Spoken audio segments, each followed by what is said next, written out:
Hola, mi nombre es Mateo Medina Vélez y el día de hoy les hablaré sobre los derechos innominados, un contexto general sobre ellos en el ámbito nacional e internacional.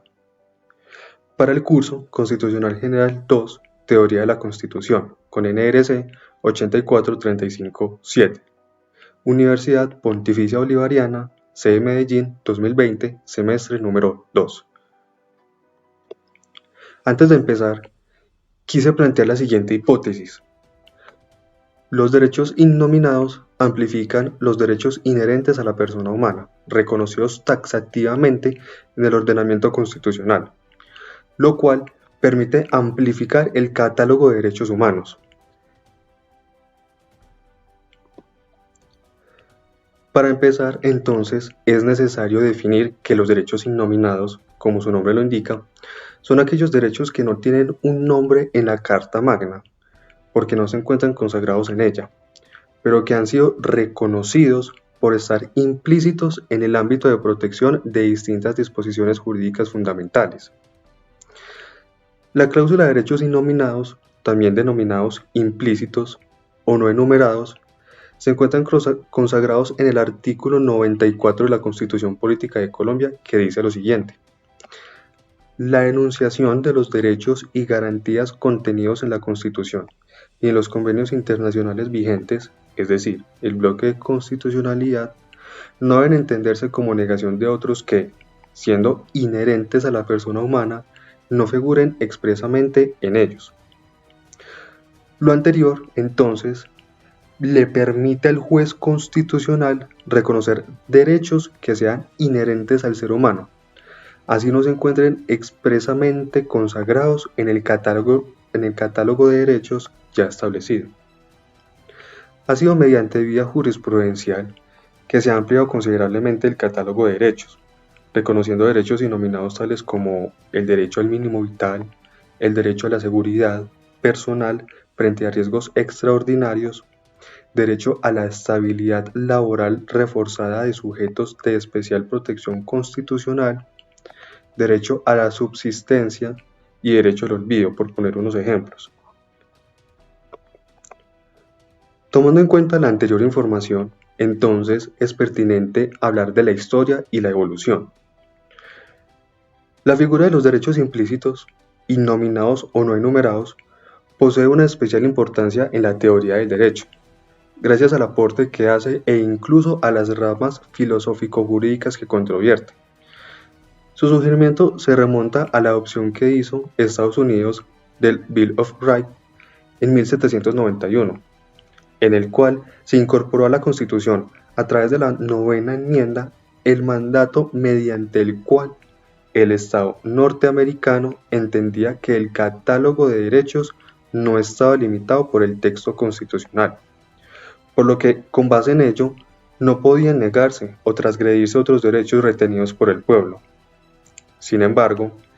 dicha cláusula se incluye dentro de la Constitución de Estados Unidos de 1791 con la finalidad de no excluir aquellos derechos que no se encontraran escritos expresamente en ella.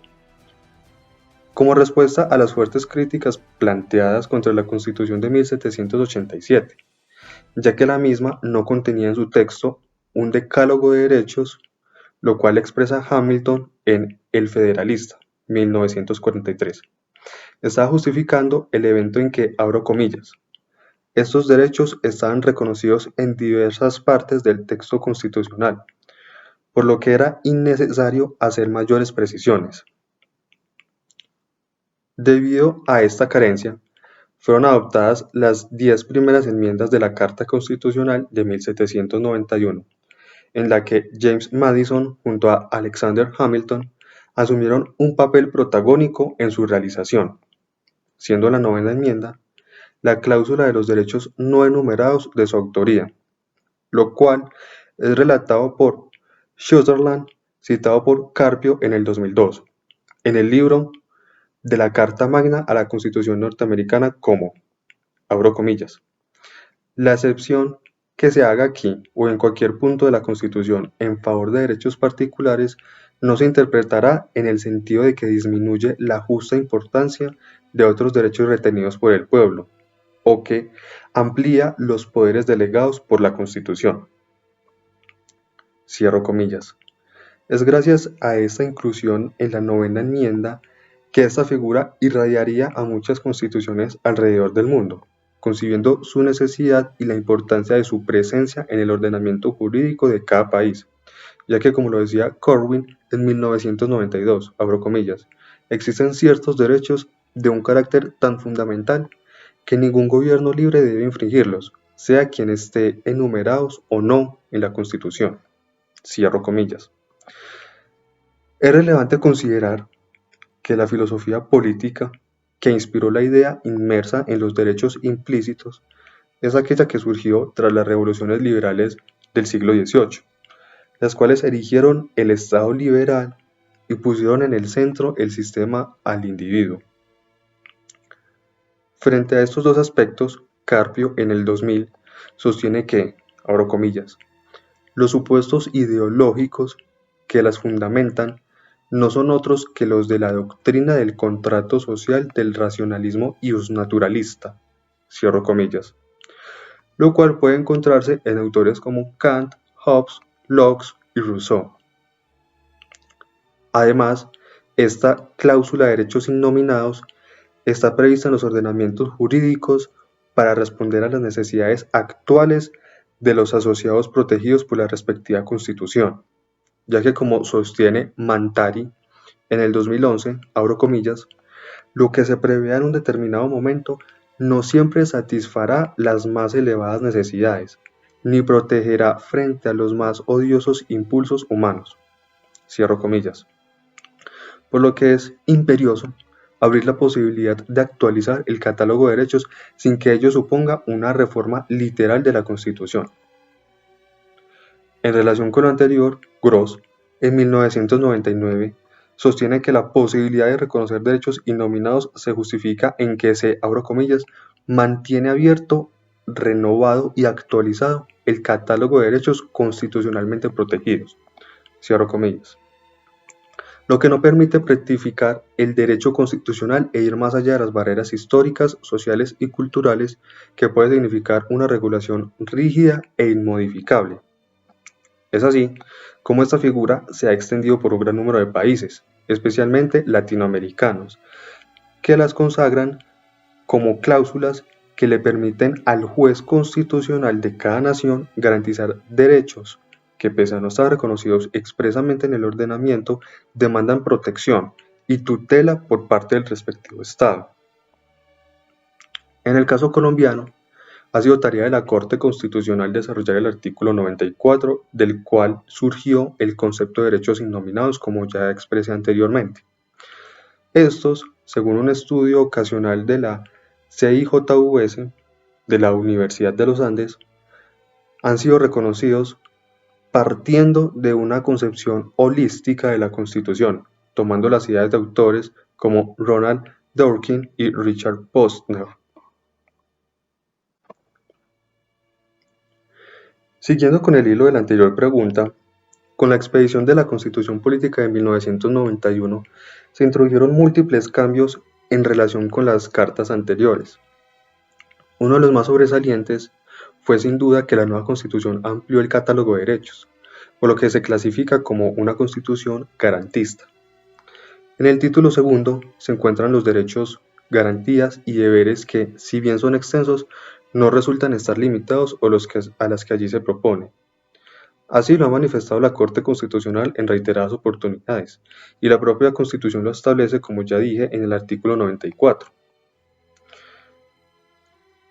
Es en virtud de este artículo constitucional y del mandato del artículo segundo del decreto 2589, en el que se ordena a la Corte Constitucional dar prelación a la revisión de sentencias que tutelan referidas a derechos en la Constitución o que no estén señalados implícitamente en ello, como fundamentales. Como por jurisprudencia, en esa corporación se ha llegado al concepto de los derechos innominados. El reconocimiento de esos derechos es relativamente nuevo en nuestro país, pero en otros ha sido de la mano con las primeras constituciones. Por ejemplo,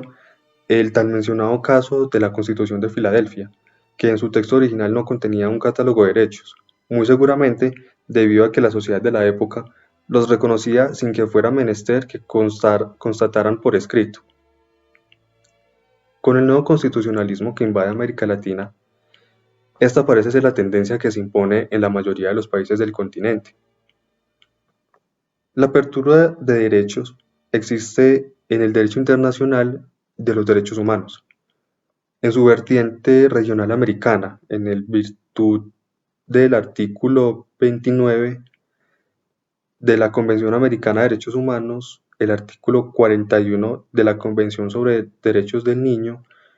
y el 23 sobre la Convención sobre la Eliminación de todas las formas de discriminación sobre la mujer,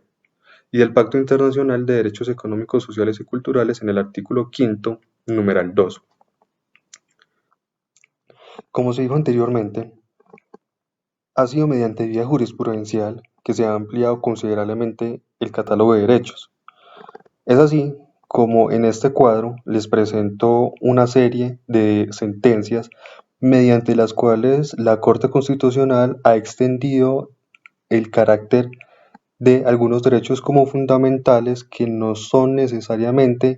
adscritos o impuestos taxativamente en la Carta Constitucional.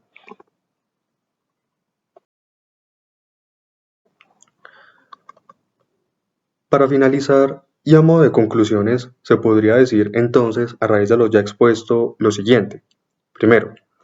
se evidencia que para mantener el catálogo de derechos que contienen las diferentes constituciones abierto, renovado y actualizado,